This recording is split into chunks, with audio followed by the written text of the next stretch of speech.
College football nerds here talking Kentucky and Georgia. Two things to call out for y'all. One, well, maybe three things. One, we do a live show every Saturday. Y'all need to check it out. Links in the description. It's on our YouTube channel, but it's also podcast form, 2.5 hours long. We started at the halftime of Alabama A&M. So if you want to hear us talk through that game, and y'all, I'm sure, excited that Alabama lost, it's a fun show. Second thing, I want to promote something that we're going to release later this week. We're going to do a hypothetical because it was pretty interesting. We ran the model on a hypothetical of if Georgia and Ohio State played on a neutral field today, what that would look like. So keep an eye out for that one. Probably going to come Tuesday or Wednesday. Just wait for that one. And then finally, in the comments, give us your score, you knuckleheads. We love talking with y'all about your score predictions, just like ours. You can tell us how we're crazy, why we're crazy, and we'll mix it up with you in the comments. While you're down there, like, subscribe. It'll help us out. All right, Josh. Kentucky is this kind of team that sort of sneaks up on people and is good, and then boom, they get 10 wins. This is what's happened the last decade when we've seen this happen, and it really caught Ed Orgeron by surprise when they asked him the post-game presser some questions, and he was like, one of the things that really caught me off guard is I was surprised that Kentucky was able to run the ball or was so good at running the ball, and after what they did to teams like a couple hundred yards on South Carolina, 300 yards on Missouri, was able to run on Florida. You were saying, what in the world is he watching?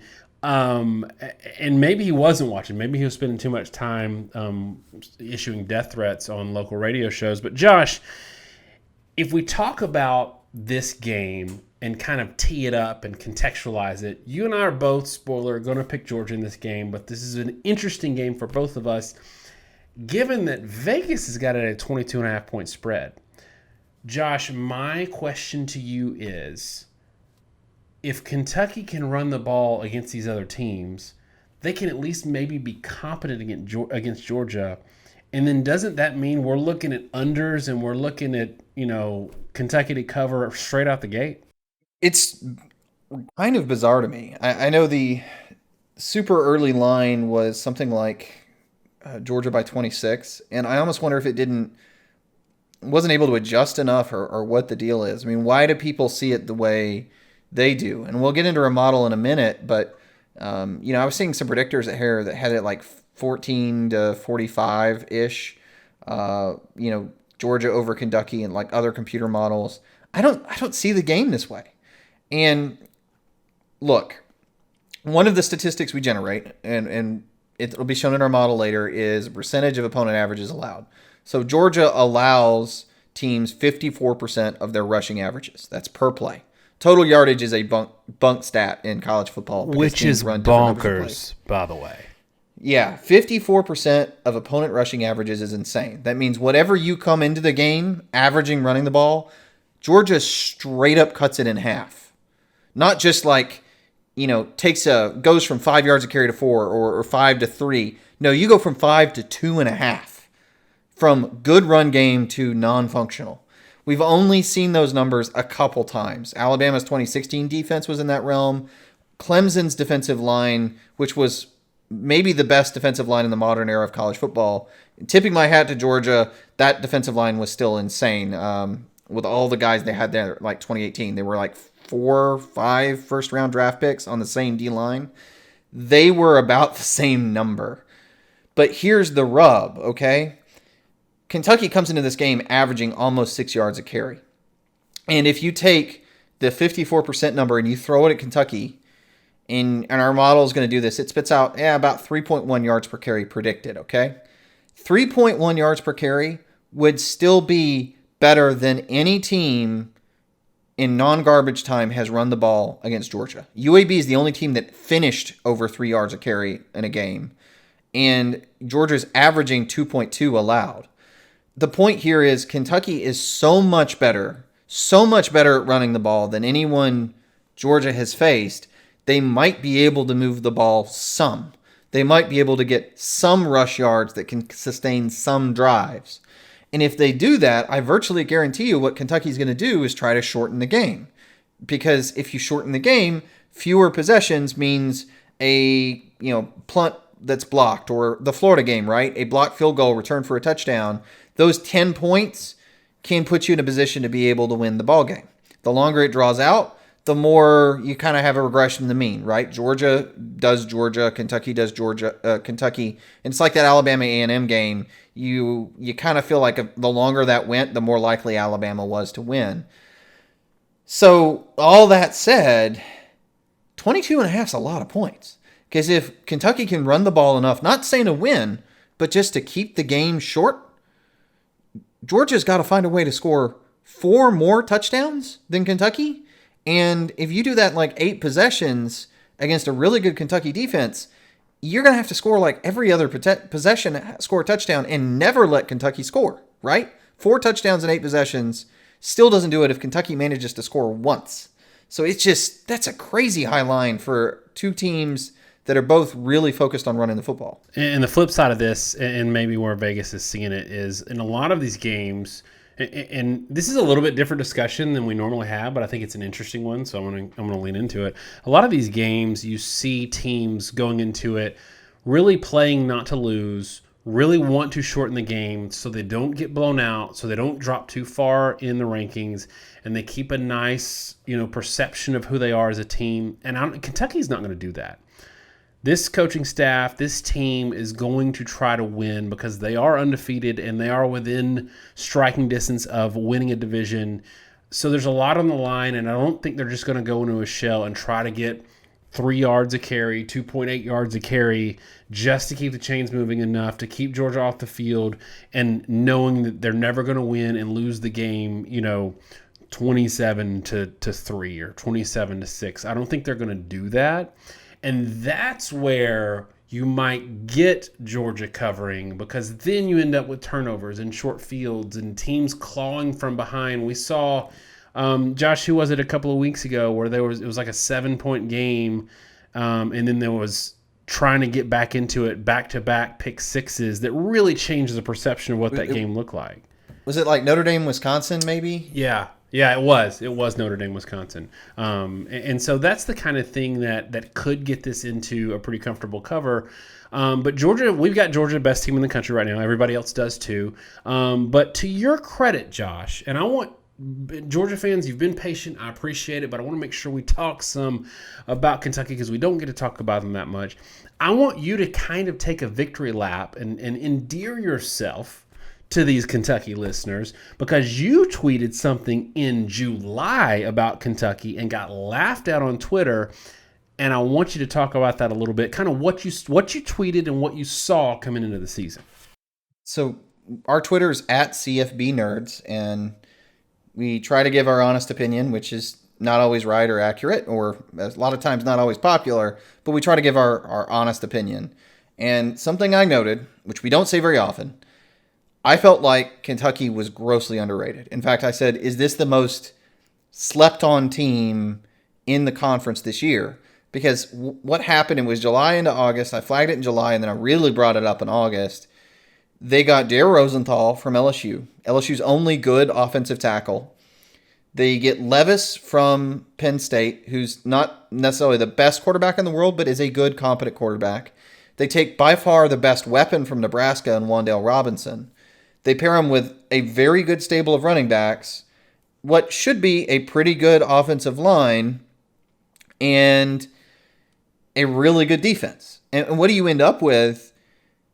That sounds like a darn good team. And I was kind of sitting there running through it, and I went, I don't know that they're going to win the SEC, but good offensive line, great offensive tackle to build on, run game, actually have a weapon wide receiver, actually have a quarterback that can distribute the football, all these holes that they've had in recent years, and they were competitive in a lot of games with those holes. So why don't we expect them to be a major player this year? And, I kind of called it. I mean, frankly, I said, look, it won't surprise me if Kentucky ends up being the second best team in the SEC East. And I think that's probably true right now, right? I mean, they've already beaten Florida. And I think the Florida-Kentucky game is seen as a little bit of a fluke when it's more just what Kentucky's identity is. They're going to play defensive football, try to stay in the game, run the ball. Florida's a little sketchy, herky-jerky, and that's how they won it.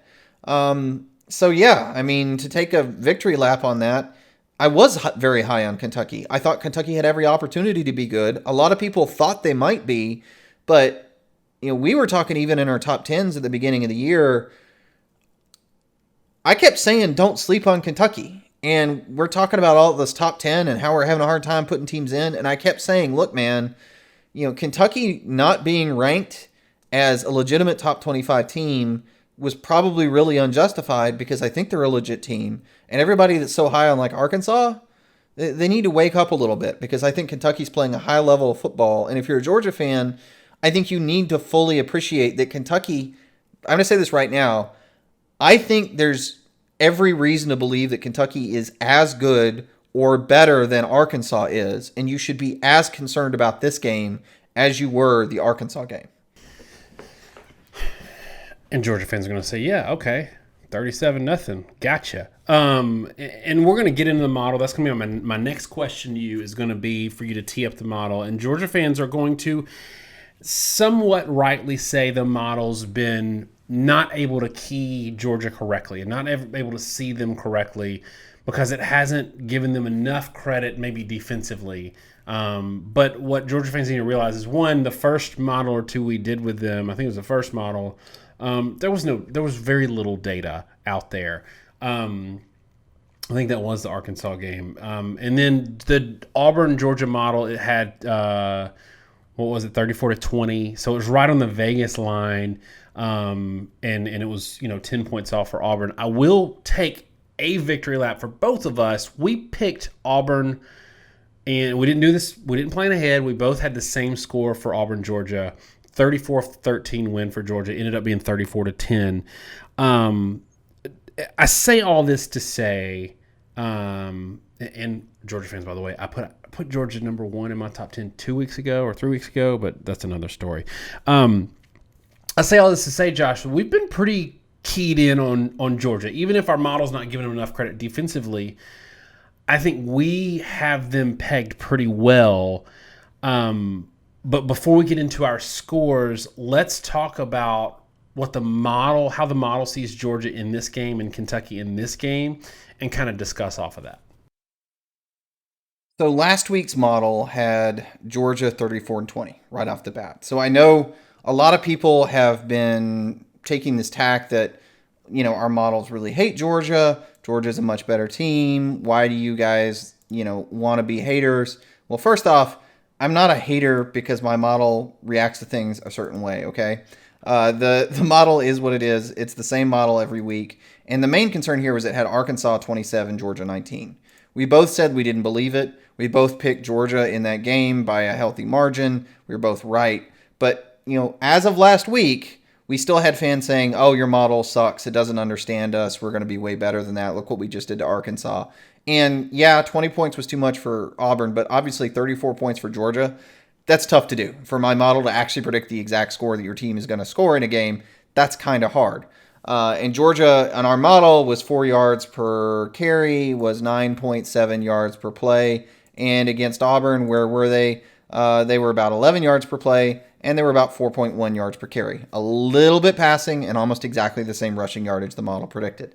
So at this point, there's enough data, like we talk about. It takes somewhere between about 4 and 7 weeks that our model's kind of narrowed in on a little bit. And with that in mind, turning now to the Week 7 model, it has Georgia 25, Kentucky 16.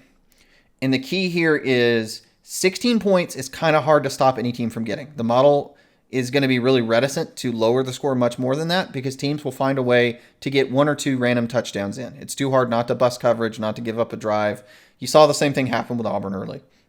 And on Georgia's side, it's really about respect it has for Kentucky defensively. We already talked about Georgia's run defensive numbers. In the same vein, Georgia gives up 74% of opponent passing averages. Kentucky, on their end, gives up 75% of opponent rushing averages and about 83% of opponent passing averages. That's really great bordering on elite numbers on both sides from Kentucky. I'd like to see it about 5% better to say it's elite, but you're about 5% off from being an elite defense. That's really stinking good. And to the point I made earlier, Kentucky comes in with a dominant run game. You already mentioned this, right? 230 yards against South Carolina, 330 yards against LSU, 341 yards against Missouri. even Florida, who's a good defensive team, and that was a really short game, they gave up 137, and Kentucky ran for 4.77 yards per carry. No team this year has held Kentucky to 4.5 yards a carry.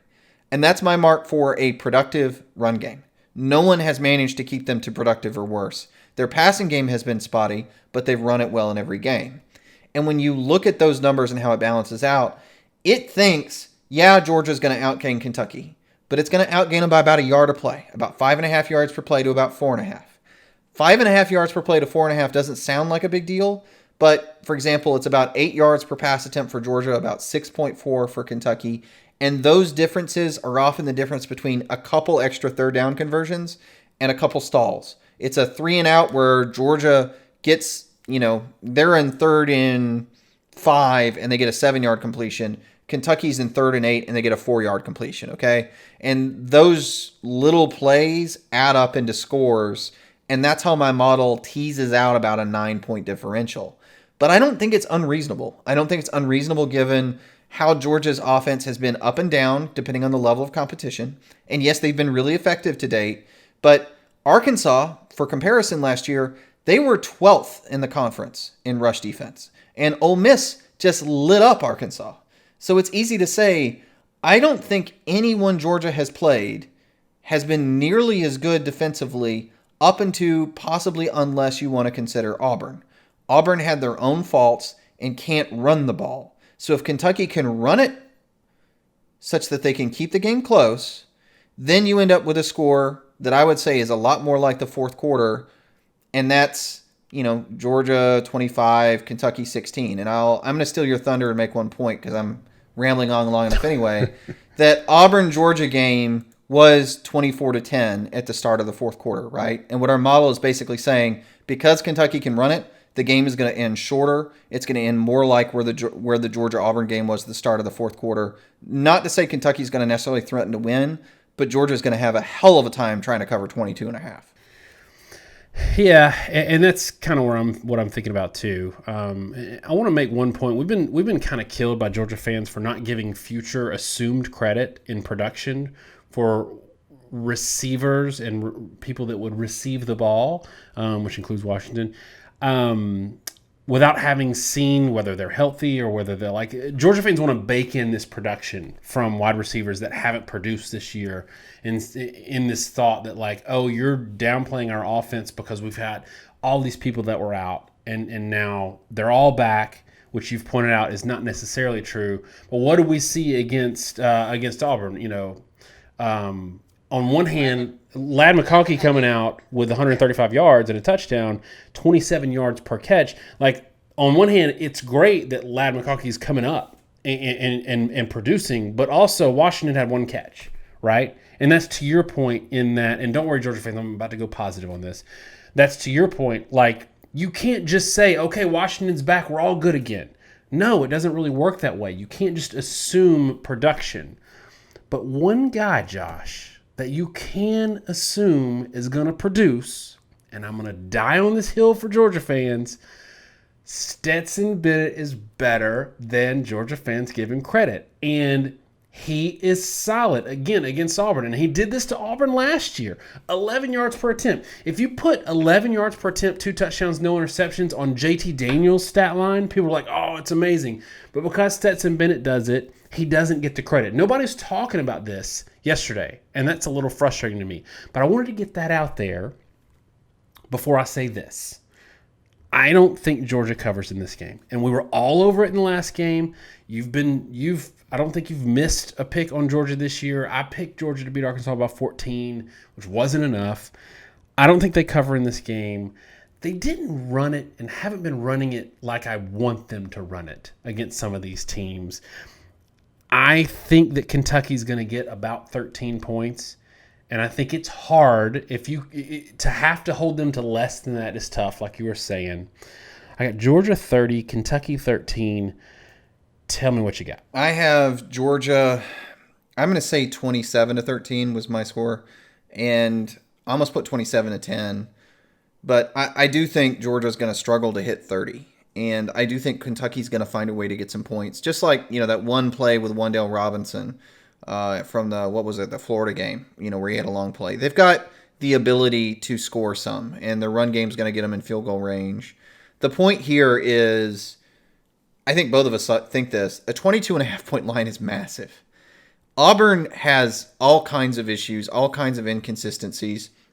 They're turnover prone, and I was vocal all offseason. I haven't done a lot of Auburn previews for this reason.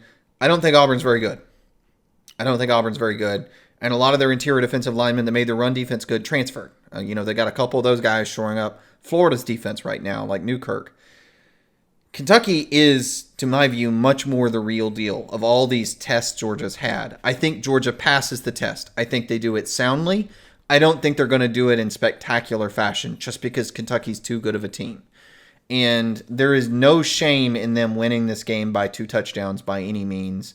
Kentucky's a team way too many people are sleeping on. They're way more capable. But this is where Georgia's run defense is going to make life hell for Kentucky. And I don't see, personally, I just don't see anywhere where Kentucky's going to have the capability of scoring more than 20 points. Because unless they shock me with their ability to run the ball, I don't think they have anywhere near the passing game. I mean, maybe they hit a shot or two, but they don't have enough to get 3 drives out of the passing game. I just don't see it. The only way, in my view, that Georgia likely covers is if Kentucky ends up in desperation mode, that they really do try to win it late, even though they're down 2 scores. And it's, like you said, the Wisconsin-Notre Dame cover where that was like a 3-point lead in halfway through the fourth quarter, and Notre Dame won by like 20 points or something. But to me, that's the only way I can justify this point spread. Kentucky's just too good of a team with far too good of a defense to reliably beat them by 23 points. Josh, just real quick, is there also something in terms of like how this could be a trap bet for people betting either the over or taking Georgia, in that not realizing that Georgia has played, this will be 3 named teams in a row, right? Like, this is at some point that grind, even if they're not great teams, having to prepare for teams that could beat other good teams, having to prepare for teams who have some depth, who have some skill players. Like, at some point, and I think we saw that with Alabama this Saturday, playing enough not elite teams, but enough good teams in a row can wear on you a little bit. And that's where we see either losses or not covers that are unexpected, right? Yeah, and correct me if I'm wrong, is Georgia covered 6 games in a row now? I think they have, because at Clemson they were an underdog, right? UAB they win by 49. South Carolina they won by 27. Vandy 62 had to cover whatever the number was. Arkansas 37 I know covered, and then Auburn 24 I believe covered. So I think they're 6-0 versus the spread. And I almost wonder if a lot of people look at these games and say, look, they covered no matter what the number is. They had 24 on Auburn, 37 on Arkansas. 22.5 points would have covered in every game since the opener. Surely they'll do it in this one. And I think there's a mistake there because, one, you overvaluing Auburn, I think, is a part of it. And Arkansas's defense is sound and physical, but it's actually not that great against the run. It's more they can handle the pass well enough that those explosive passing offenses fall back on the run and then they deal with them. It's kind of a combination of factors. But they don't hold up straight up at the point of attack. They're a 3-down front or a 3-man front. Kentucky is much more the real deal. They're a lot closer to Clemson in how they play, and it's a much harder matchup. So I kind of wonder if maybe that's it. Yeah, we've said it a million times, and we need to stop saying the point, but I'm really shocked at the 22.5 point line. Yeah, and I, just as a final parting thought, I don't want Georgia fans to get frustrated when we downplay Auburn, because Georgia, unlike Penn State, beat them soundly on the road. So like you said, there's no shame in a 24-point win. There's no shame if you only beat Kentucky by 2 touchdowns, because we think Kentucky's a good team. The concern is not if you beat Kentucky by 2 touchdowns. It's if you beat Missouri by 6 points. That's where we get concerned. But 34-10 on the road at Auburn with a crowd that was energized after coming off an LSU win, there's nothing wrong with that. Like, Penn State fans are mad at us because we're saying Auburn's not very good, because they see that as an indictment on their game against Penn State, and it is. But Georgia winning 34-10 is fine. Like, you're still number one. Like, that is a good result for you. So I don't want Georgia fans to get upset when we speak ill of Auburn, because we've been speaking ill of Auburn since June. I like these scores we got. I wouldn't be surprised. And here's the one place where I think Georgia might cover if it's not the way we've talked about. And this might give Georgia fans ultimate hope. And this is what they're going to be saying in the comments. They're going to be saying, we haven't had to show our whole offense because nobody stressed us this year. If we really want to come out and flex, that's a whole different game. It's a whole different style of offense that we're going to call. If we need to get 45 points in this game, or we feel like we can get 45 points in this game, we're going to go out and get it. You just haven't seen it yet because we haven't had to do it. So that's my only thought where they might be able to cover as well. Josh, give me one 30-second parting shot on this one, and we'll wrap it up. My 30-second parting shot would be to touch on the receivers. The big key for Georgia, if you want to get in the playoffs and win a playoff, is probably going to be depending upon your receiving core to turn things around in terms of having a lot of very high-level depth. Yes, they've been productive, but I don't think you're going to wow anybody with a McConkey. We haven't seen it. Look, Pickens and